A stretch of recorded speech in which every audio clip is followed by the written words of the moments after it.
गीता संपूर्ण जीवन दर्शन है और इसका अनुसरण करने वाला व्यक्ति जीवन में कभी निराश नहीं होता है। गीता में श्री कृष्ण ने ऐसे लोगों की पहचान बताई है जो कभी भी भाग्य पर निर्भर नहीं रहते हैं। आप खुश हैं या दुखी हैं, ये दोनों आपके विचार पर निर्भर करते हैं। अगर आप प्रसन्न रहना चाहते हैं तो आप हर हाल में प्रसन्न रहेंगे। अगर आप नकारात्मक विचार लाते हैं तो आप दुखी ही होंगे। विचार ही हर व्यक्ति का शत्रु और मित्र होता है। अपना पराया, छोटा बड़ा इत्यादि को भूलकर यह जानो कि यह सब कुछ तुम्हारा है और तुम प्रत्येक के हो।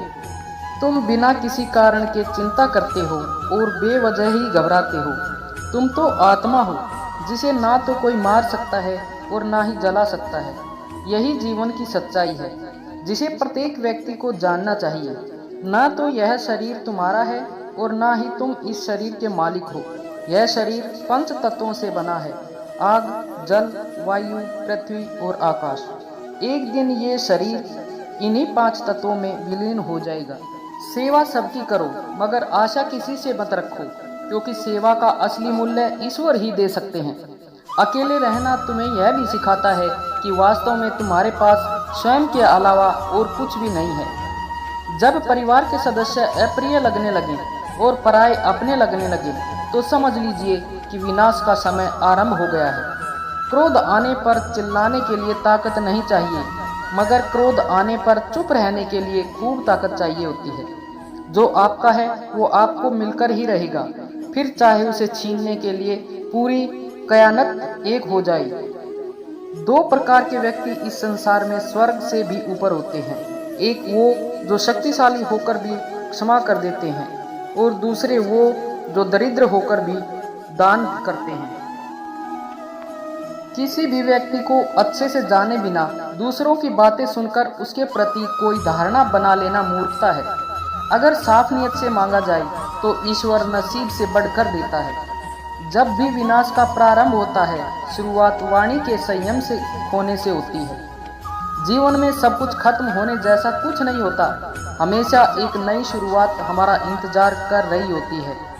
जीवन में यदि खुश रहना है तो अधिक ध्यान उस चीज पर दें जो आपके पास है, उस पर नहीं जो दूसरों के पास है।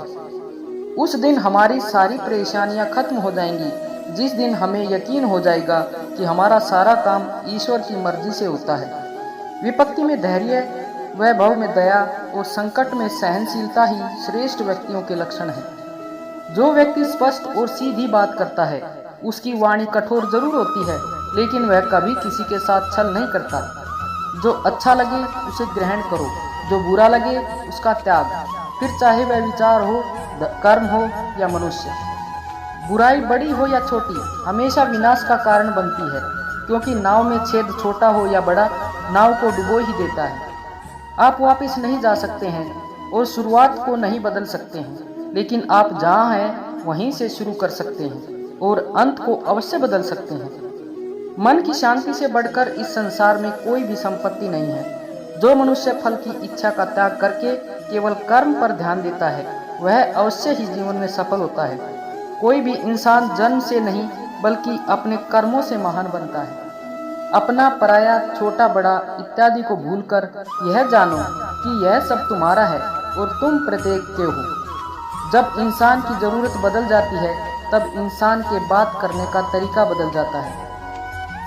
कठिन परिश्रम से बचने के लिए व्यक्ति को भाग्य और ईश्वर की इच्छा जैसे बहानों की बजाय चुनौतियों का सामना करना चाहिए। जो मनुष्य प्रतिदिन खाने, सोने और आमोद प्रमोद के कार्यों में लिप्त रहता है वह नियमित तौर पर योगाभ्यास करके समस्त क्लेशों से छुटकारा पा सकता है।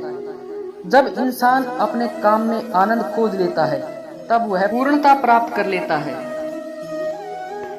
गीता में लिखा है, अगर ज्ञान के बाद घमंड का जन्म होता है तो वह ज्ञान जहर के समान है।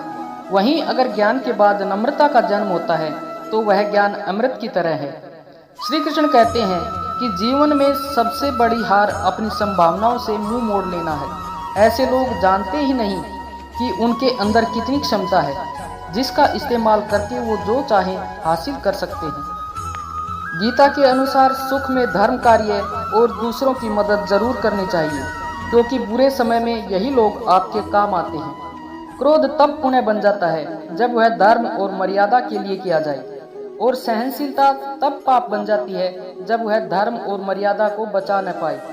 गीता में लिखा है कि किसी को भी बिना मांगे सलाह नहीं देनी चाहिए, बिना कारण झूठ नहीं बोलना चाहिए और भूतकाल के सुख को याद नहीं करना चाहिए, क्योंकि ये सभी चीजें दुख का कारण बनती हैं। गीता में कहा गया है कि अच्छे के साथ अच्छे बने, पर बुरे के साथ बुरे नहीं, क्योंकि हीरे से हीरा तो तराशा जा सकता है, लेकिन कीचड़ से कीचड़ साफ नहीं किया जा सकता। श्री कृष्ण कहते हैं कि कर्म वो फसल है जिसे मनुष्य को हर हाल में खुद ही काटना पड़ता है, इसलिए हमेशा अच्छे बीज बोएं ताकि उसकी फसल अच्छी बने।